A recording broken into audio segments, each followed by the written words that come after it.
안녕하십니까. 2월 4일 유튜브 영상 제작을 시작하겠습니다. 잔고부터 살펴보겠습니다.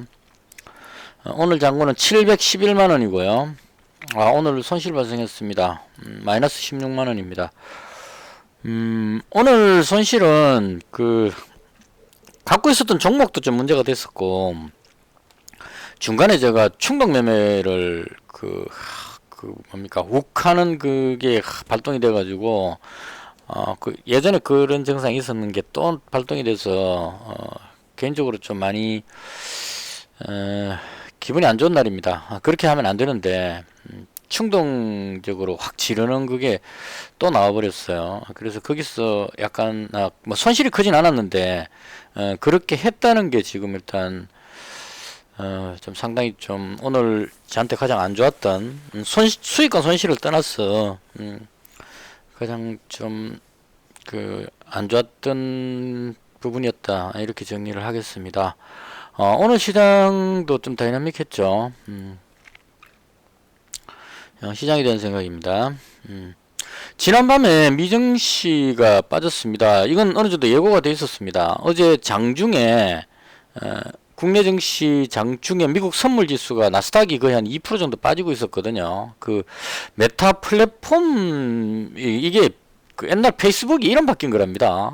메타 뭐라 그러길래 이게 도대체 무슨 회사인가 싶었더니만은 나중에 보니까 이 페이스북이 회사 이름이 바뀐 거네요. 메타 플랫폼이 실적 발표가 나왔는데 실적이 상당히 안 좋게 나왔답니다. 그래서 얘가 30 몇 프로인가 급락을 해버리면서 이게 영향을 줘서 이제 나스닥이 많이 빠졌다, 이렇게 보시면 될 것 같아요. 그래서 이렇게 빠져서 이제 국내 증시에 좀 위협이 될 줄 알았는데, 보시면 어제 제가 방송할 때 나스닥을 봐야 되죠. 2줄 위로 올라갔기 때문에 상당히 좀 긍정적이다고 일단 말씀을 드리고, 미국 증시는 조정받을, 여기서부터 7.8%는 올랐기 때문에 조정받을 타이밍이라서 조정받겠지만 국내 증시는 견조하게 상승할 것 같다, 그렇게 이제 말씀을 드렸는데요. 미국 증시가 생각보다 좀 많이 빠져버렸습니다. 그래서 이 부분이 이제 좀 부담스럽긴 한데, 이게 뭐 다른 특별한 악재가 아니고 개별 종목 실적과 관련한 부분이기 때문에요.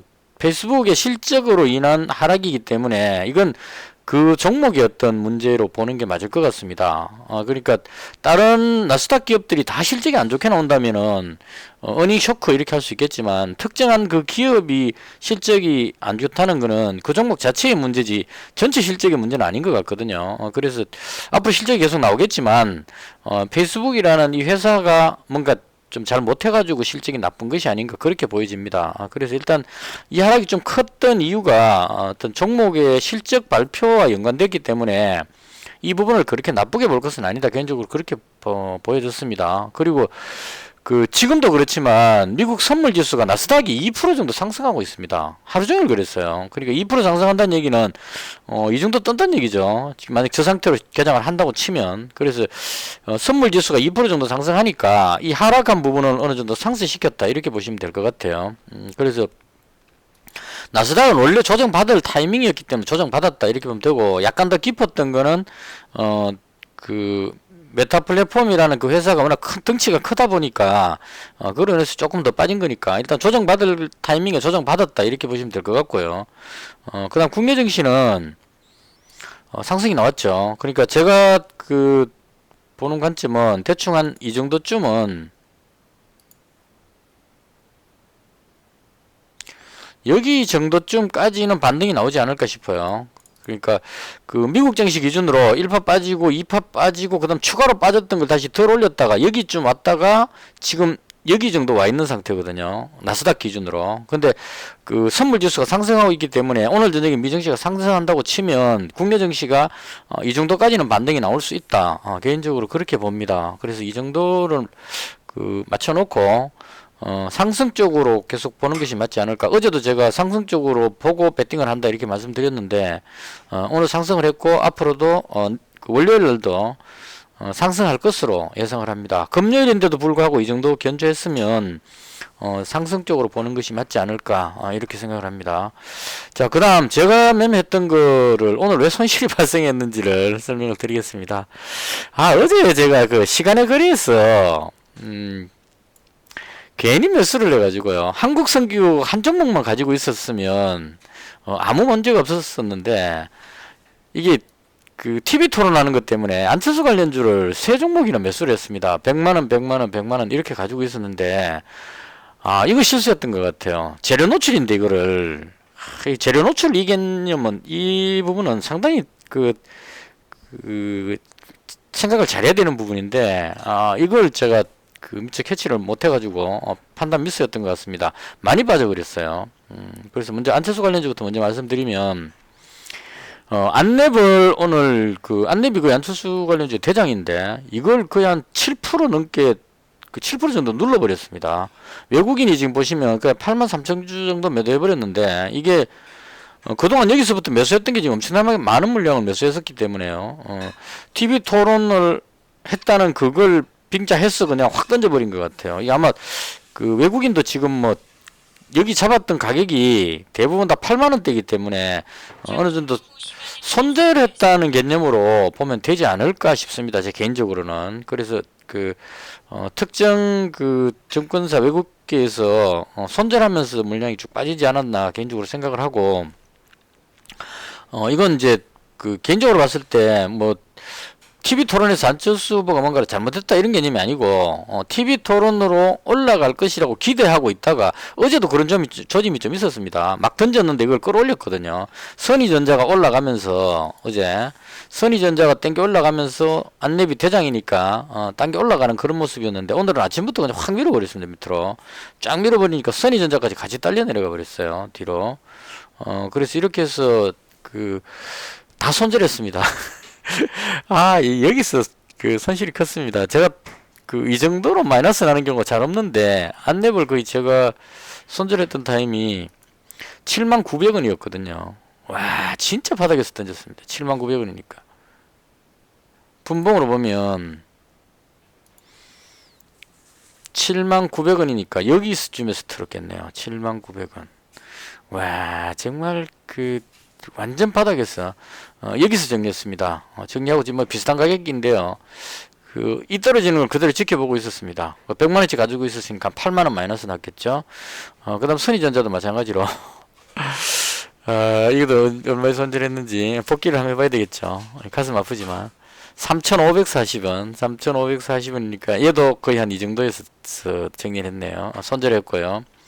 그 다음 링네트는 그나마 덜 빠졌어요. 오늘 뭐 그렇게 많이 안 빠졌고 6,130원에 이것도 제가 팔고 나서 조금 더 반등했네요. 6,130원이니까 거의 바닥권일 때 가장 저가에 그냥 다 던져버렸네요.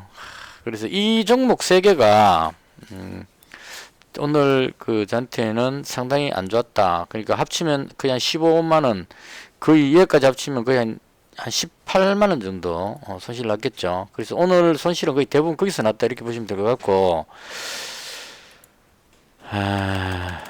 그러니까 이 부분은 어제 TV 토론에서 안철수 후보가 무슨 문제가 생겨갖고 그렇다기보다는 TV 토론으로 상승할 것이라는 기대감으로 당겨 올라갔던 부분이 TV 토론을 해버렸기 때문에 재료 노출 관점으로 이제 흘러내렸다 이렇게 보면 될 것 같아요. 그리고 TV 토론 저도 어제 봤지만 비슷비슷했다 이렇게 보여졌습니다. 이게 TV 토론으로는 차별화가 잘 안 될 것 같아요. 그래서 보시면 이재명 관련주도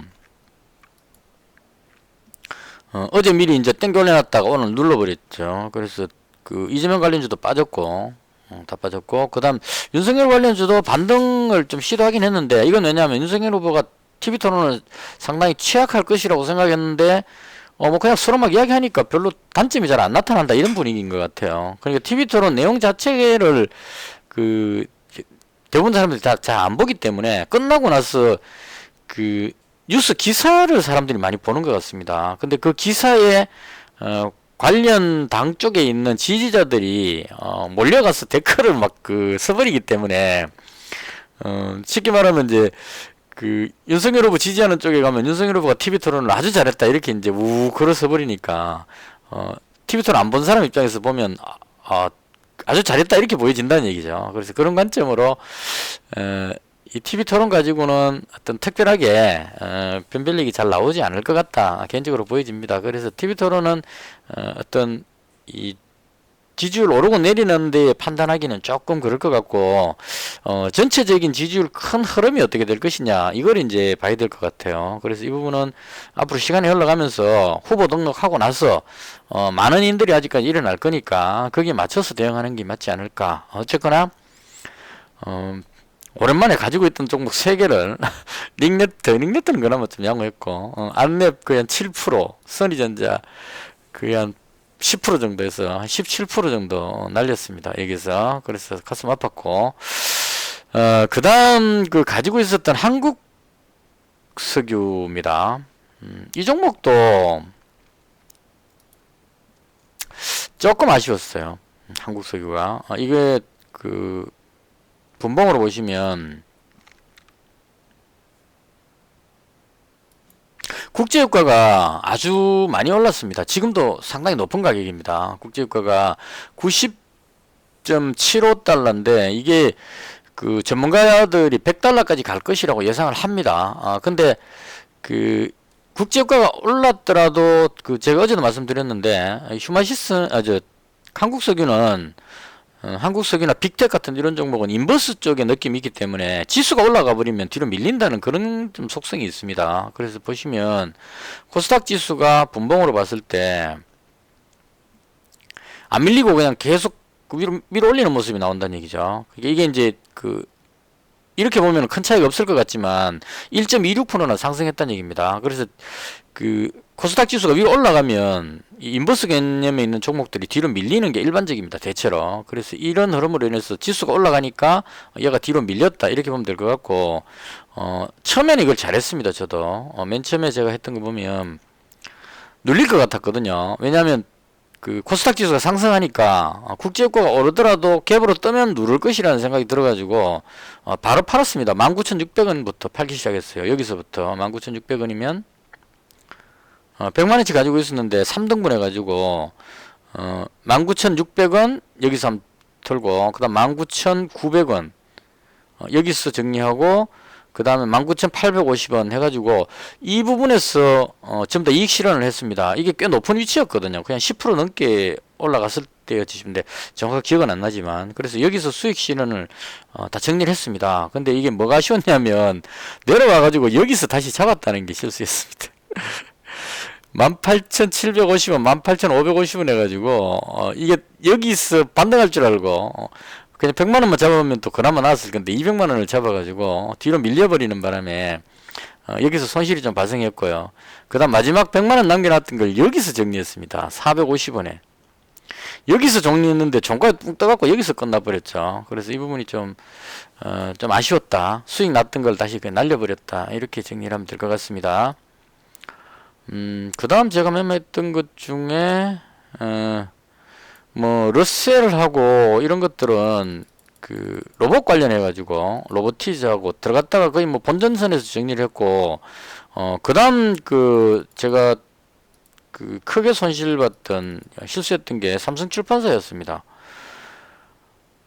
이거는 뉴스를 잘못 판단해 가지고요. 이게 그 아기상어 그 관련주죠. 그러니까 삼성출판사의 자회사인 그 이름 잊어버렸는데 그 삼성출판사 회장 아드님이 운영하는 그 회사에서 아기상어를 그 지금 히트를 하고 있는데요. 그 아기상어가 게임으로 출시된다 이 뉴스를 보고 급등하는 거를 이걸 내려갖고 이 정도 왔을 때 이제 잡으면 될 줄 알고 들어갔는데 29,200원이니까 29,200원이니까요.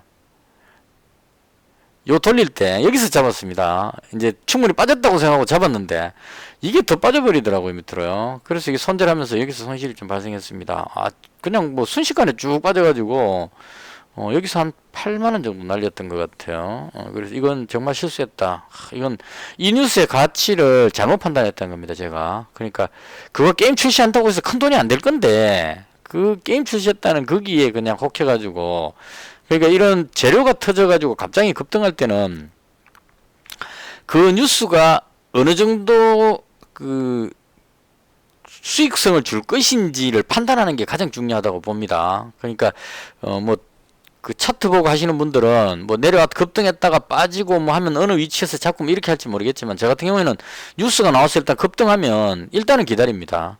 조정되는 이 부분은 기다리고, 조정이 멈춰졌다 싶을 때 여기서 멈추고 다시 올라갈 수도 있겠죠. 조정이 멈춰졌다 싶은 자리에서 이제 이 시간 동안에, 이 5분 봉이니까 5분, 10분, 15분, 20분, 25분 이 정도 되잖아요. 그러니까 한 10분 정도에 이제 판단을 해야 되는 겁니다. 이 뉴스를 찾아가지고 아기상어가 게임으로 출시됐을 때 어느 정도 수익성을 가져올 수 있느냐, 이걸 판단해야 되는데 이 판단을 너무 제가 높게 봤던 것 같아요. 이 게임 출시해봐야 뭐 애들 하는 게임인데 당장 무슨 수익이 있겠느냐, 이런 쪽으로 봤었어야 되는데 그냥 꽤 괜찮다는 생각을 하고 저는 평가를 좀 높이 평가해 갖고 들어갔는데 밀려버렸습니다. 그래서 여기서 손실이 좀 발생됐던 부분 아쉬웠고요. 그래서 손실이 좀 컸었는데 그나마 또 제가 또 잘했던 부분은 잉그로드랩입니다. 지금 보시면 제가 잉그로드랩을 8,400원부터 여기서부터 그러니까 이 정도 올라갔을 때 발견을 했거든요. 그래서 8,390원, 8,400원, 8,450원에서 계속 매수했습니다. 8,430원 해가지고 마지막에 최종적으로 8,580원 여기까지 동시효과 들어가기 전까지 계속 매수했습니다. 그래서 지금 얼마를 갖고 있냐면 711만 원어치를 가지고 있습니다. 승부를 걸었습니다. 뭐처럼. 그래서 이건 이제 좀 위험하긴 한데요. 왜 제가 잉그로드랩에다가 물론 이제 2번 계좌는 놔놓고 1번 계좌이긴 하지만 2번 계좌를 지금 남겨놨기 때문에 1번 계좌에 올인을 했느냐 하면, 진단키트 관련주 보시면 겁나겠습니다. 1봉으로 보시면 휴마시스가 여기서 어제 한 21% 올랐는데 오늘 26% 빠져버리니까 지금 이 전날 상한가 들어간 거 밑으로 내려가 버렸습니다. 그래서 여기서 들어온 사람들 대다수가 지금 물렸다, 이렇게 보시면 될 것 같아요. 그래서 이게 이제 왜 그런가에 대해서 생각을 좀 해볼 필요가 있다는 얘기입니다. 제가 어제 방송할 때 SD바이오를 제가 여기서 아니죠. SD바이오를 제가 여기서 사가지고 여기서 팔았다고 말씀드렸는데 짧게 팔아버렸던 이유가 이 진단키트라는 게 코로나 확진자는 지금 계속 늘어나고 있습니다. 근데 현재를 보고 투자하면 안 되고, 현재는 확진자가 늘고 있는데 대다수의 전문가들이 3월쯤 가면 팬데믹이 끝날 것이라고 예상하는 사람들이 상당히 많습니다. 그러니까 확 퍼져가지고 대다수의 사람들한테 감염이 되고 나면 집단 면역이 생긴다는 거죠. 그러니까 예방접종을 해도 오미크론은 지금 걸리는 것 같아요. 부스트샷까지 3차 접종까지 했는데도 불구하고 걸립니다. 그래서 백신 접종을 하더라도 확진자가 계속 늘어나고 있기 때문에 확산은 되는 건 맞는데 중요한 것은 중증도가 약하다는 거죠. 그러니까 대다수의 사람들이 응급실이 자리가 그렇게 막 포화 상태가 아니라는 얘기죠. 걸려가지고 집에서 자가 치료를 해도 어느 정도 되는 그런 상황이라는 얘기입니다. 그래서 그렇게 되면 많은 사람들이 감기처럼 독감이 유행하면은 우리가 독감이 쫙 퍼지면 많은 사람들이 독감이 걸리죠. 근데 독감이 퍼진다고 해서 경제 봉쇄를 하거나 그렇게 하지 않습니다. 감기약을 먹고 그냥 치료를 하니까. 마찬가지로 오미크론도 지금 치료약이 나와 있기 때문에 약을 먹든지 해가지고, 아니면 약을 안 먹고도 지금 건강한 사람들은 그대로 커버가 되는 것 같아요. 혹은 뭐 백신 접종을 하신 분들은 그렇게 심하지 않고 넘어가는 것 같습니다. 그래서 그런 관점으로 봤을 때 많은 사람들이 퍼져가지고 지금 오늘 나온 확진자 숫자가 아마도 제가 봤던 게 27,400명입니다. 그러니까 그냥 3만 명 수준까지 나와 있고 앞으로 10만 명까지도 나올 수 있다고 예상을 합니다. 근데 10만 명이 나오더라도 응급실에 들어가서 사람 사망이 나오고 이렇게만 하지 않는다면 봉쇄할 이유가 없다는 얘기죠. 그냥 그대로 정상 생활을 할 수 있다. 이게 포인트인 것 같습니다. 그러니까 지금 유럽 쪽에도 유럽의 여러 나라들이 확진자가 최대치가 나오고 있는데도 불구하고 봉쇄 조치를 하지 않겠다. 봉쇄를 오히려 풀어버리는 그런 상황이 나오고 있습니다. 그래서 이렇게 되면 이제는 일상이 된다는 얘기죠. 그렇게 우리가 코로나에 대해서 걱정 안 하고 그냥 함께 그 위드 코로나 그래가지고 코로나와 함께 생활하는 그런 분위기가 될 겁니다. 그러면 과거 경험에 코로나가 처음 생겼을 때 마스크 관련주가 급등했던 적이 있었어요. 다들 마스크를 껴야 되는데 마스크가 없어가지고 품귀현상이 일어나가지고. 근데 지금 마스크 관련주들 보시면 거의 폭락해갖고 올라올 기미가 없습니다. 볼게요. 설명을 길게 할 필요까지는 없지 싶은데, 마스크 관련주의 그 대표적인 게 웰크론이라든가 뭐 KM 같은 이런 종목인데요. 지금 보시면 그 주봉으로 보시면은 이때 한번 급등했다가 2만원까지 갔다가 지금 밑으로 내려가고 올라갈 기미가 보이지 않습니다. 확진자가 폭증하고 있는데도 불구하고 웰크론도 마찬가지일 겁니다. 그렇죠. 만원대 같은 게 지금 반토막이 나가지고 못 올라가고 있는 상태입니다. 물론 최근에 확진자가 늘어나니까 반등하는 모습이 나오고 있긴 한데 이게 마스크가 너무 많이 생산되고 나니까 뒤에 가서 부작용이 나온다는 거죠. 생산은 계속되고 있는데 수요가 줄어들어 버리니까 오히려 단가가 더 내려가가지고 마스크 그 소규모 마스크 회사들이 다 문 닫고 하는 이런 어떤 경영 악화가 된다는 얘기죠. 그 진단키트도 마찬가지로 오늘 정부에서 진단키트가 전혀 부족하지 않다는 쪽으로 이야기하면서 앞으로 추가로 더 허가를 내준다는 쪽으로 이야기를 했습니다. 그러면 확진자가 더 늘어나더라도 그 마스크 때처럼 진단키트도 지금 현재는 휴마시스하고 SD바이오센스 이 두 종목이 지금 국내에서 허가가 돼 있지만 세 군데인데 한 군데는 비상장 기업이니까 빼고 휴마시스하고 SD바이오센스가 그 상장된 자가진단 키트지만 추가로 또 허가를 내준다는 얘기입니다. 그러면 국내 수요에서 줄어들 수밖에 없다. 뭐 이런 의미. 그래서 그 코로나가 끝난다는 느낌이 들면 진단키트 관련주는 미리 빠질 것 같다. 제가 어제 방송할 때 바로 그렇게 말씀드렸거든요. 그래서 언제 빠져버릴지 모르기 때문에 불안해서 더 이상 이제 들어가긴 힘든 자리다라고 말씀을 드렸어요. 가지고 있는 분들은 이제 뭐 그 적당히 이익 실현하면 되니까 여기서 가지신 분들은 이익 실현하면 되지만 여기서 들어갔다가 이렇게 밀려버리면 대책이 없다는 얘기죠. 오늘 보시면 쭉 빠져버린다는 얘기입니다. 그래서 그런 관점으로 했을 때 진단키트는 일단 끝났다고 보는 것이 맞지 않을까. 여기서 확진자가 지금 뭐 주말 동안에 뭐 3만 명 넘어서 5만 명, 10만 명 가더라도 10만 명 가면 오히려 사람들이 10만 명이 갔기 때문에 이제 곧 끝나겠구나로 해석한다는 얘기죠. 확 퍼지고 나면 이 오미크론이 더 이상 매개체가 없어가지고 확산을 못 시켜가지고 자동 소멸되는 집단 면역이 바로 그런 거라고 봤거든요. 예전에 그 얘기 나왔던데 실험할 때 그 개체 중에 60 몇 프로인가가 그 면역이 형성돼 있으면 그 감염되어 있는 균이 그 옆으로 전달을 못 시킨답니다. 바로 옆에 있는 그 사람들이 면역이 돼 있기 때문에 그렇게 해서 자동 소멸이 되어 버린다. 이런 그 어떤 그 과학적인 그게 있는 것 같아요. 그래서 그런 관점으로 진단키트가 어느 정도 끝나는 것이 아닌가라고 이제 빠졌고, 저는 이제 왜 어디를 봤냐면 진단키트가 끝났다 이런 개념은 그 코로나가 팬데믹이 끝나고 이제 엔데믹으로 가죠. 그렇게 됐을 때 역으로 코로나였기 때문에 오르지 못했던 종목이 움직인다, 그렇게 생각을 했습니다. 그래서 그 중에 대표적인 게 이제 여행 관련주 같은 거 오늘 급등하는 모습이 나오죠. 하나투어라든가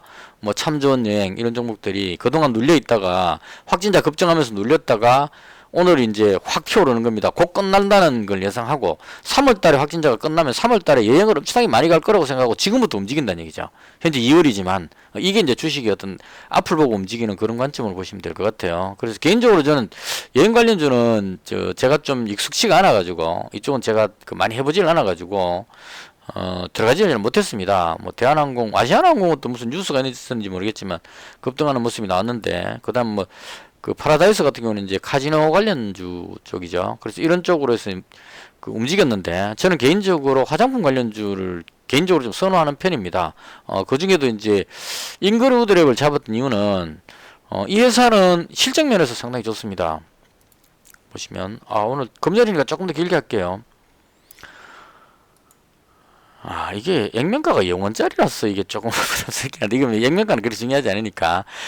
기초 화장품 쪽인데 이게 미국 쪽에 그 판매를 많이 하는 것 같아요. 보니까 유동 물량도 많지 않고요. 그 다음에 그 실적을 보시면 미국 뉴저지에 설립된 기초 및 색조 화장품, 이 색조 화장품도 나름 의미가 있다고 봅니다. 왜냐하면 마스크를 끼면은 화장품, 그 색조 화장품을 하기가 힘든데, 이제 마스크를 다 벗게 되면 색조 화장품을 이제 많이 쓰게 되겠죠. 사람들이 밖으로 움직이게 됐을 때. 뭐 그런 의미로, 그, 적합한 회사라고 보여지고요. 그 다음 실적 보면, 이어서 실적이 참 재밌습니다. 지금 2020년도에 한 80억 정도 영업이익이 나왔는데, 지금 보시면, 4분기 빼고 1, 2, 3분기 합쳤을 때 140억 정도 된다는 얘기입니다. 1, 2, 3분기로 전년 1년치보다 2배 정도 영업이익이 나왔다는 얘기입니다. 그러면 이 4분기 때 실적이 어느 정도 나올지 모르겠지만 일단 실적이 상당히 양호한 상태고 그리고 우리 이제 지나간 그 과거의 어떤 실적을 중요시하는 게 아니고 앞으로 어떨 것이냐를 본다는 얘기죠. 앞으로 엔데믹이 됐을 경우에 사람들이 정상적인 생활을 했을 경우에 수요가 폭발적으로 늘어난다 이렇게 볼 수 있겠죠. 그동안 화장을 안 하고 그냥 집에 있다가 마스크를 끼고 있다가 마스크를 벗으면 이제 그동안 구입하지 않았던 화장품들을 새로 구입해야 되는 그런 상황이니까 수요가 몰리면서 그 실적이 좋아질 것이라고 예상한다는 얘기입니다. 실제 그렇게 되는지 안 되는지 중요한 게 아니고 사람들이 그렇게 생각만 해주면 되는 거거든요. 그래서 그런 생각으로 올라갈 것이다 예상하고 여기서부터 제가 사실 노렸었어요. 여기서 노렸는데 자꾸 눌려버려가지고 샀다가 손절하고 했는데 어느 순간인가 보니까 얘를 돌려가지고 오늘 올라가고 있더라고요. 그래서 한참 보고 있으니까 여기까지 올라가길래 앞쪽에 이 저항대를 뚫었기 때문에 여기 아무 때나 들어가도 이제 괜찮겠다 이렇게 생각하고 진단키트 관련주가 쭉 무너지길래 매수를 해서 들어왔습니다. 그래서 현재 그 잉그루드랩에 지금 좀 비중이 높습니다. 711만원 전체가 다 들어와 있는 상태고요. 다른 건 괜찮은데 딱 한 가지가 걸립니다. 지금 제가 이 매매한 이 부분에 딱 한 가지가 걸리는데 그게 뭐냐면 지수 흐름으로 봤을 때 자, 코스닥 지수가 위쪽으로 방향 잡았습니다. 윗꼬리 없이 들어올렸기 때문에 이런 상황에서 특별한 악재가 없다면 월요일날도 상승하는 쪽으로 예상할 수가 있을 겁니다. 다 좋은데 뭐가 남았느냐 하면 러시아 사태, 우크라이나 사태가 지금 남았다는 얘기죠. 그러니까 러시아가 우크라이나를 침공하는 어떤 모션이 나와버린다면 판이 완전히 흔들릴 수 있다는 그 부분이 남아 있습니다. 그래서 제가 지금 오늘 매매하면서 가장 실수했다고 생각하는 게 뭐냐면 마지막에 제가 한국석유 200만원을 정리를 해버렸거든요. 그것도 여기서 정리해버렸는데 한국석유 200만원 팔고 이걸 가지고 잉그루드랩을 옮겼거든요. 그래서 이 부분이 지금 계속 마음으로 좀 걸립니다. 무슨 말이냐면 만약에 러시아가 우크라이나를 침공하는 그런 뉴스가 터져버린다면 주말 동안에 지수가 급락하는 모양이 나오면서 석유 관련주들이 급등하는 모습이 나올 거란 얘기죠. 그래서 한국 석유가 오늘은 비록 갭으로 떠갖고 눌렀지만 이건 국제 유가나 어떤 지정학적 위험 이 부분에 민감하게 반응하기 때문에 200만 원 정도는 얘를 갖고 있었어야 되지 않을까 하는 좀 아쉬움은 남습니다. 그래서 일단은 지금 좀 모험을 해놓은 상태인데요. 제가 타고 나서 좀 아쉬워서 지금 말씀드리는 겁니다. 그러니까 원래 제가 갖고 있었던 게